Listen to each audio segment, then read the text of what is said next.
Welcome back to another episode of Art of the Float, where float centers thrive. My name's Dylan. I own the float shop in Portland, Oregon, and we are finally switching off of a laundry service again. Oh, I am here by myself. I don't have any co-hosts. That's okay. I could talk about things.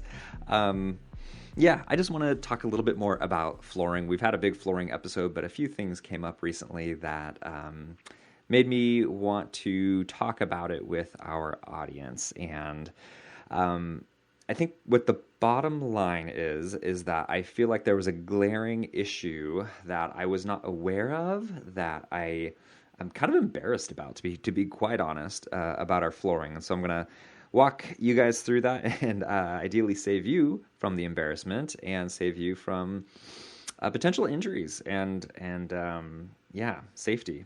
Number one, right? So let me step back here. First of all, we've been having issues with our laundry company for at least a year, and I mean month after month, week after week. We're emailing saying what went wrong, and they say, okay, well, we'll get you your missing towels, or we'll pick up the towels that we didn't pick up, or what have you, or the wrong size towels were delivered.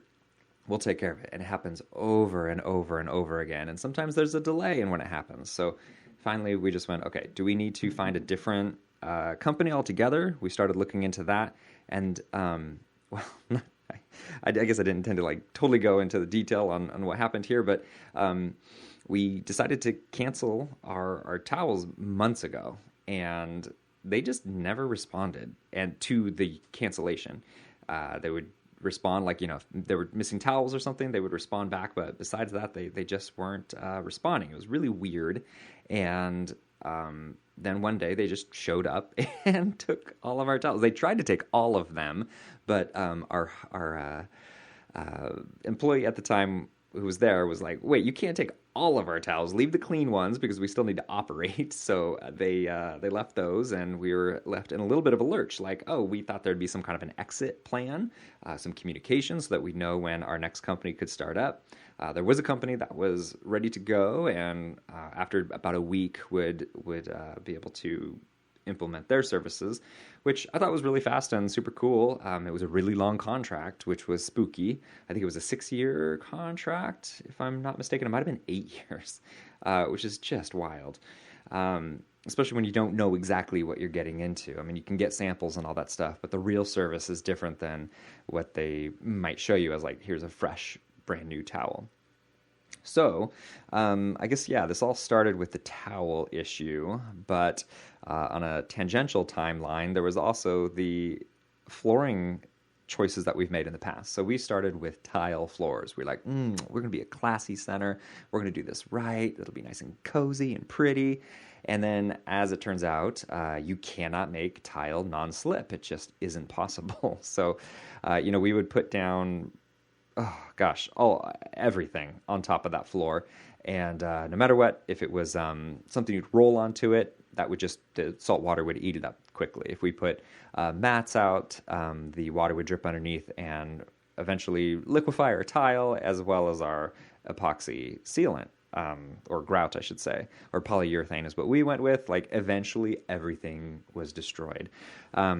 So just in general, I don't think there are many people out there trying tile anymore, but I would highly encourage you not to. If you're thinking about it, call me. Let's chat. Let me know what you're thinking, and I'll let you know what I know, and maybe you know more, and maybe you can make it happen and make it work. But I couldn't, so we ended up going with ultramarine flooring.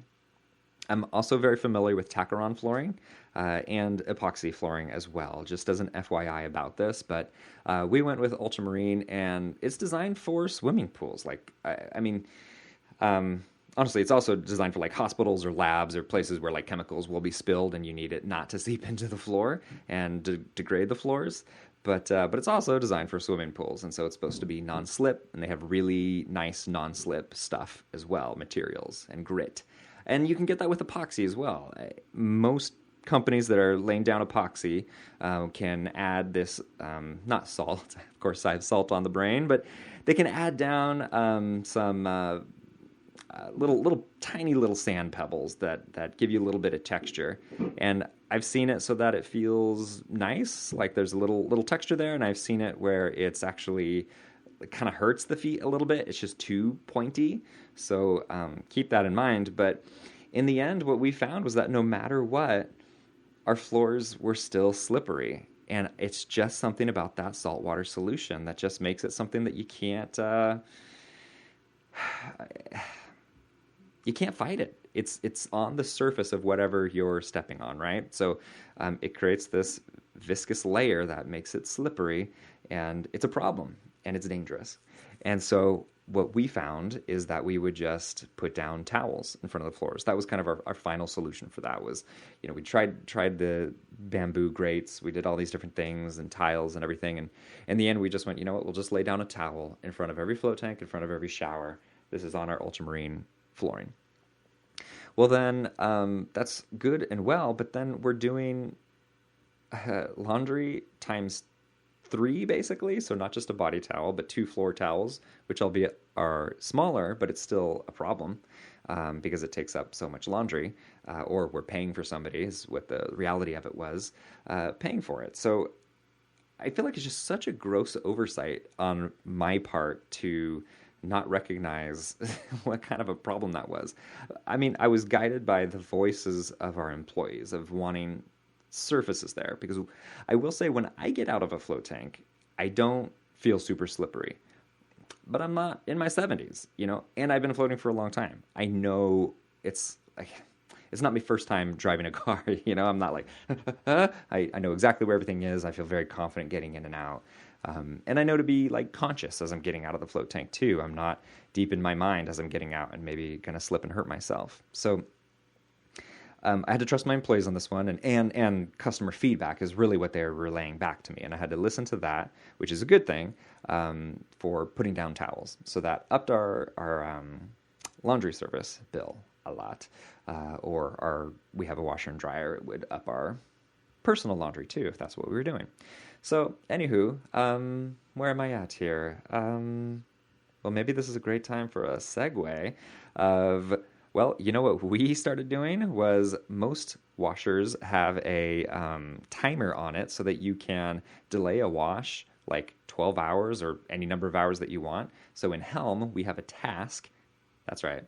Helmbot.com, or excuse me, yeah, Helmbot.com. You go to Helmbot.com and check them out, get a free tour. Oh, I kind of messed this up, darn it. This is kind of live. Anywho, we create a task that says when you're closing, you need to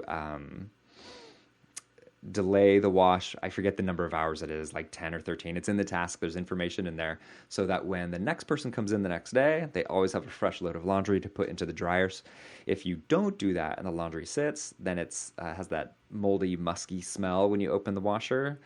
So it saves us from that, and we get that extra bit of laundry in, but that wouldn't be able to happen without Helmbot. That's right. Helmbot.com is where you want to go to check out the software designed by Float Center owners that do the scheduling for your employees, scheduling for your clients, monitoring all the measurements of your float tank, and of course, task management as well and project management. It does a lot of things all in one.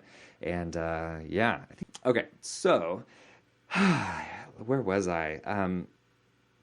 There was a post. Oh no, I can't think of his name at the moment. It was from years ago, and it was about some really nice mats that they put in front of their float tanks or in their float rooms. And somebody else just recently was like, hey, how are those holding up? It's been like 5 or 6 years. What's going on? And I was like, oh my gosh, what is this? What is this? I checked it out, and it's PEM. I'll even tell you the website here, PEM Surface, PEMsurface.com. These kind of squishy, like have kind of fibers rolling around in them. Seems like it's makes some kind of rubber. Just these really long mats that you cut up and use as mats for your bathroom. So we wanted those ASAP. We started doing our own laundry.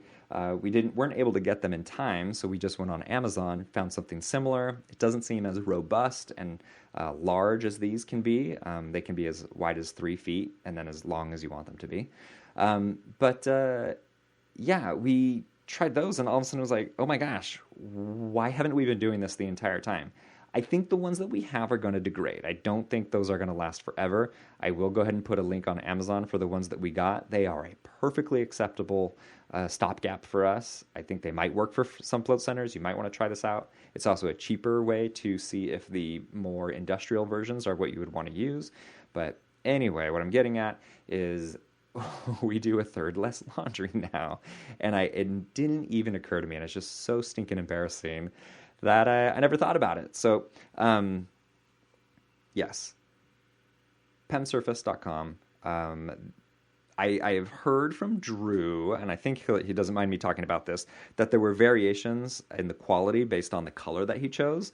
What they said was that that was a one-off that wasn't based on the color. It was actually just a one-off issue with one of their mats. So, but what I liked about them was their customer service, was that they were willing to talk to Drew and figure out what a good, talk about the problem that they had and, not just not respond, which I dig. So I think that's mostly it. I just wanted to get the word out there that my realization has been twofold. One is that flooring that we use that is great for blocking out salt, that makes our floors safer, is not perfectly safe. I think there is room for improvement as far as safety because of slippage. People getting out of a float tank, they have fully salt-encrusted, salty water feet as they're stepping out, and it's so easy to slip on that almost membrane that's created. So please be careful with that. Please think about that.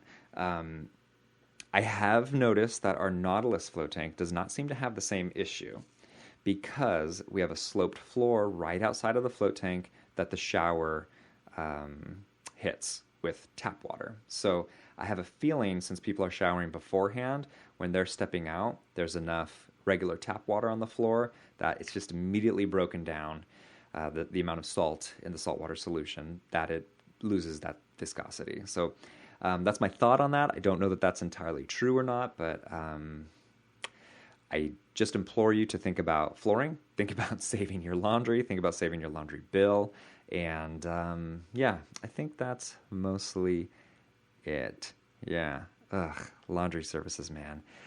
It's just so tough because they lock you into such a long contract. And with ours, the fees for canceling are ridiculous as well. And it basically states, like, no matter what, you owe us money. It doesn't matter if it's our fault or your fault or the act of God. It's you owe us money. So should have read that contract better and shouldn't have signed it. That's kind of the bottom line for us. So anyway, we're buying our towels from Costco now. If anybody has a great recommendation for wholesale towels that are really big, that is what we want. We just want that luxurious wrap around the towel, feel super cozy. Yeah, that's what we're looking for. As they step into their IsoPod float tank. That's right, i-sopod.com is where you want to go to look for your IsoPod float tanks. We stinking love them at the float shop. They're built like a rock. They're an absolute industrial beast, but they're also super friendly looking. And they, for such a large float tank, they don't have a super large footprint. And the pipes out of the back can either go into another room so the customer never has to see it, or it can make a tight turn into an encased filter pump.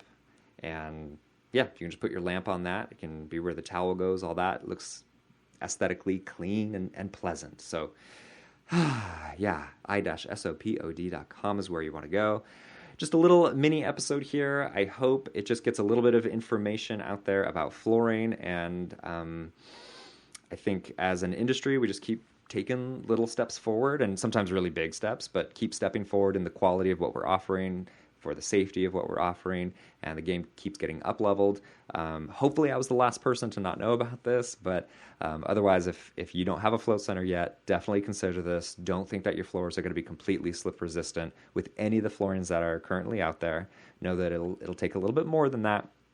And for anybody who does have, whether it's Tacron, Ultramarine, or an epoxy flooring, please consider this as well. I'm not going to tell you that your floor is slippery, but listen to your customers, test it out yourself, and if you feel like it isn't as safe as you want it to be, as you think it can be, then please consider getting some nice floor mats. And Drew, who has the PEM floors, swears by them. So As soon as we get ours, we'll be snipping those up and putting them into all of our float rooms as well. So again, it's pemsurface.com. This has been a solo episode. I miss my float fam, but let's see here. I guess I should give a few thanks here. First, thanks to our producer, Olga. Thank you so much. Week after week, coming up with great topics for us to discuss, amazing guests. Truly appreciate you, Olga. Thanks to my co-hosts who aren't here at the moment, but thanks to Kim, thanks to Gloria, thanks to Drew. Love you guys, and we'll see you soon. Thanks to you for listening, and thanks to everybody who's supporting us on the Patreon. Patreon isn't just about supporting the podcast. It also means that you get all sorts of goodies for your float center. We're doing float photography, athletic float photography, float video, and scientific blog posts. So that's fun. If you are a little bit more of an a la carte person and don't want to support us through membership, that's totally cool. Go to shop.artofthefloat.com, and we have a whole store for you now with all of those things that I just mentioned and a little bit more, including things like mugs, t-shirts, and testimonial videos, which we're working on some new ones for you. So super fun. I think that's that everything. Go to Mindful Solutions for support with your social media. That's mindful, 2 L's, .solutions to get started with Kim. And yeah, until next time, remember, your life is what you make it. See you next week.